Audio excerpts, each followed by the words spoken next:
करलाई मस्जिद पर हमले के ताने बाने अफगानिस्तान से मिलते हैं। पिछले 10 दिन के दौरान दहशतगर्दी से हमारे कई लोग शहीद हुए। दहशतगर्दी का सिलसिला अफगानिस्तान से नहीं रुक रहा। सिफारती किरदार से नहीं तो हमें कोई ना कोई ऐसा कदम उठाना पड़ेगा। हमारे पास ऑप्शन दिन ब दिन कम होते जा रहे हैं। वज़ीर दिफा ख्वाजा आसिफ का कहना है कि अफगानिस्तान से बात करने को तैयार है, मगर ऐसा नहीं हो सकता दूसरे दिन इनके लोग हमला कर दें। मौजूदा हालात में अफगान साइड से कोई संजीदगी नज़र नहीं आती। अगर वो सिर्फ तमाशाई हैं तो शरीक मुजरिम है, और वो खुद कहते हैं कि हम तहरीरी गारंटी नहीं दे सकते, ज़बानी कह सकते हैं। 78 साल में अफगानिस्तान से एतमाद ही पर मबनी ताल्लुकात नहीं रहा। माजी के तजुर्बात अच्छे नहीं, खित्ते में अमन चाहते हैं। अमेरिका की मुज़ाकरात की नाकामी पर ईरान के खिलाफ फौजी कार्रवाई की तैयारी। अमेरिकी सदर ने दूसरा बहरी बेड़ा तैनात करने का इंदिया दे दिया। कहते हैं किसी मुआहदे पर ना पहुंचे तो सख्त कार्रवाई करना पड़ेगी। मशरिक़ वसा में एक और बहरी बेड़े इजाफे फौजी तैनात करने पर गौर कर रहे हैं। माजी में ईरान पर बातचीत को संजीदा नहीं लिया गया। खुद सरहद से ज़्यादा एतमाद का मुजाहरा किया, जिस पर नताइज का सामना भी किया। ईरान इस मरतबा संजीदगी से बातचीत कर रहा है क्योंकि इसे हमारी फौजी ताकत का अंदाज़ा हो चुका है।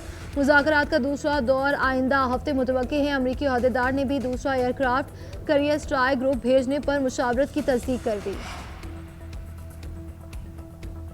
ईरान पर दबाव बढ़ाने के लिए अमेरिका का ईरानी तेल बरदार जहाज़ों को कब्जे में लेने पर गौर। अमरीकी अहदेदार के मुताबिक ईरान पर दबाव बढ़ाने के लिए तेल बरदार जहाज़ों को कब्जे में लेने पर बात हुई। अमरीकी हुकाम को कब्जे की सूरत में ईरान की जवाबी कार्रवाई और आलमी तेल की मंडियों पर मनफी असरात खदशा है, और वाइट हाउस ने इस हिकमत अमली पर तबादला ख्याल किया जो पहले वेनेजुएला के खिलाफ इस्तेमाल की गई थी। मुशावरत में कहा गया कि अगर ये इकदाम उठाया गया तो तेहरान की जानिब से शदीद रद्द अमल आएगा। आलमी तेल मंडी में भी तेल की कीमतों में अदम इस्तेहकाम का खदशा पैदा होगा। दुश्मन के जंगी मंसूबों की नाकामी ईरान की दिफाई कुव्वत का सबूत है। इनकलाब ईरान की सालगिरह पर स्याह पासदारान का पैगाम। हालिया साजिशों की नाकामी को अवामी बसीरत और कौमी वहदत की अलामत करार दिया गया।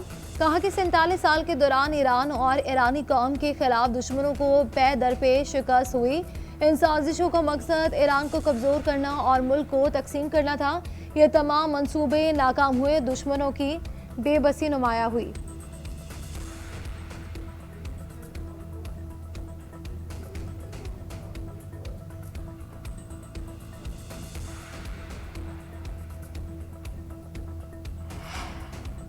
अमरीकी सदर का एक बार फिर पाक भारत जंग का तज़किरा। मीडिया से गुफ्तगू करते हुए सदर ट्रंप ने कहा कि पाकिस्तान और भारत के दरमियान सूरत हाल एटमी जंग की तरफ बढ़ रही थी।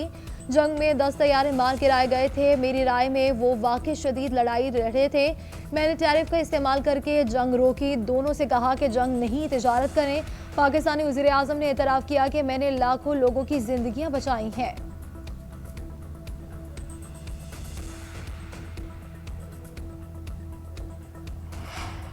कनाडा के सूबे ब्रिटिश कोलंबिया में स्कूल और घर पर फायरिंग, 10 अफराद हलाक और 25 से ज़ायद जख्मी हो गए। पुलिस के मुताबिक फायरिंग के वाक़े में 6 अफराद स्कूल के अंदर मुर्दा पाए गए। एक अस्पताल ले जाते हुए दम तोड़ गया।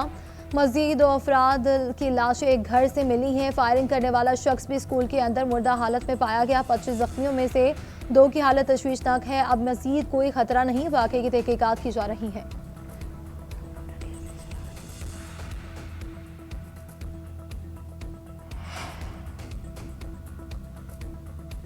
क़याम अमन के लिए विफाक और केपी हुकूमत एक पेज पर। विफाक और खैबर पख्तूनख्वा का मिलकर दहशतगर्दी पर काबू पाने पर इत्तेफाक।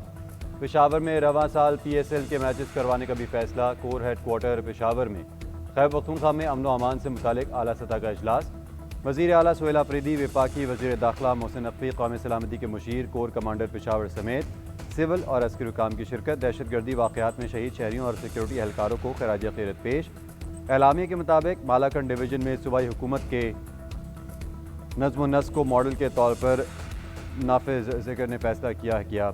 मॉडल को खैबर पख्तूनख्वा के मुतासरा अजला खैबर और अफज़ई और कुरम में मरहलावार नाफिज किया जाएगा। सूबे में मुस्तक़िल क़याम अमन के लिए बातचीत की गई है। कबायली अजला की बेहतरी के लिए इज्तिमाई हिकमत अमली अपनाने पर इत्तेफाक। वज़ीर आला खैबर पख्तूनख्वा ने इजलास में कहा वो सूबे और आवाम के मफाद में बात करेंगे।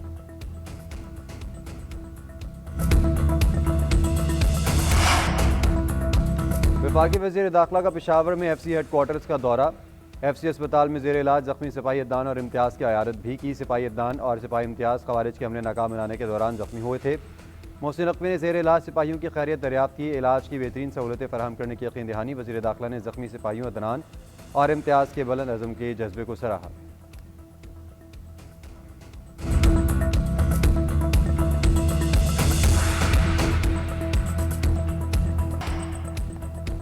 सलमान सफदर की बानी PTI से तवील मुलाकात। रिपोर्ट आज सुप्रीम कोर्ट में पेश की जाएगी। सुप्रीम कोर्ट के हुक्म पर बानी PTI से मुलाकात करवाई गई। मीडिया से गुफ्तगू में सलमान सफदर ने कहा, बानी PTI की सेहत ठीक है, इन तक पूरी रसाई दी गई है। सुप्रीम कोर्ट में रिपोर्ट जमा करवाने तक मजीद कुछ नहीं कहूँगा। सुप्रीम कोर्ट ने तोशाखाना 2 केस की समाअत के दौरान सलमान सफदर को फ्रेंड ऑफ द कोर्ट की हैसियत से बानी PTI से मुलाकात की इजाज़त दी। जेल इंतजामिया को बानी तक रसाई का हुक्म दिया। बैरिस्टर सलमान सफदर को आज जेल में बानी PTI की हालत पर रिपोर्ट जमा करवाने का हुक्म दिया।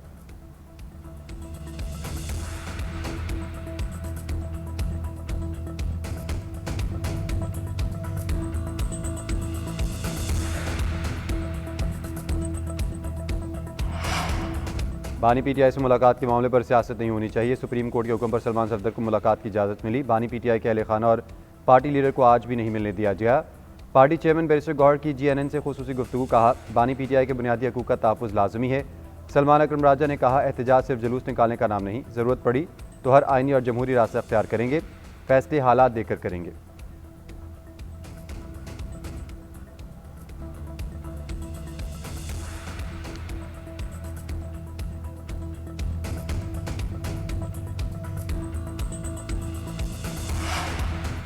भारत में अक़लियतों बिलख़ुसूस मुसलमानों और मसीहियों पर तशद्दुद और इबादतगाहों पर हमले मामूल।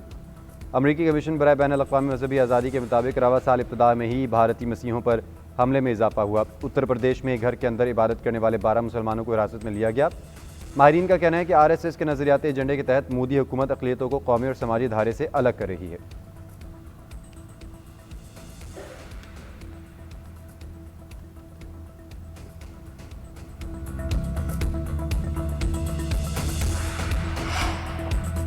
अफगान तालिबान रजीम की हटधर्मी ने अफगानिस्तान को शदीद दाखिली और खारजी बहरान में धकेल दिया।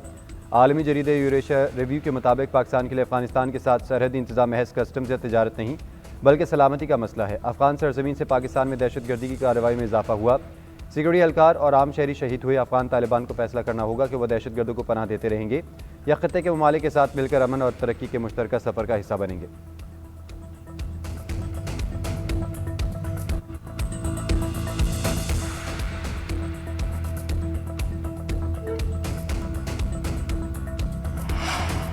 बांग्लादेश में आम इंतखाबात कल होंगे। इंतखाबी मुहिम का वक्त खत्म। मुल्क भर में फौज तैनात। BNP और जमात इस्लामी के दरमियान कांटे का मुकाबला मुतवक्के। 300 नशिस्तों के लिए 5 जमातों के 1980 उम्मीदवार मैदान में। 12 करोड़ 76 लाख से ज़्यादा वोटर अपना रायदही इस्तेमाल करेंगे। हसीना वाजिद की जमात अवामी लीग पर इलेक्शन में हिस्सा लेने पर पाबंदी। BNP के इलेक्शन से कबल ही अक्सरियत हासिल करने के दावे। Chief adviser professor Mohammad Yunus की आवाम से इलेक्शन में भरपूर हिस्सा लेने की अपील।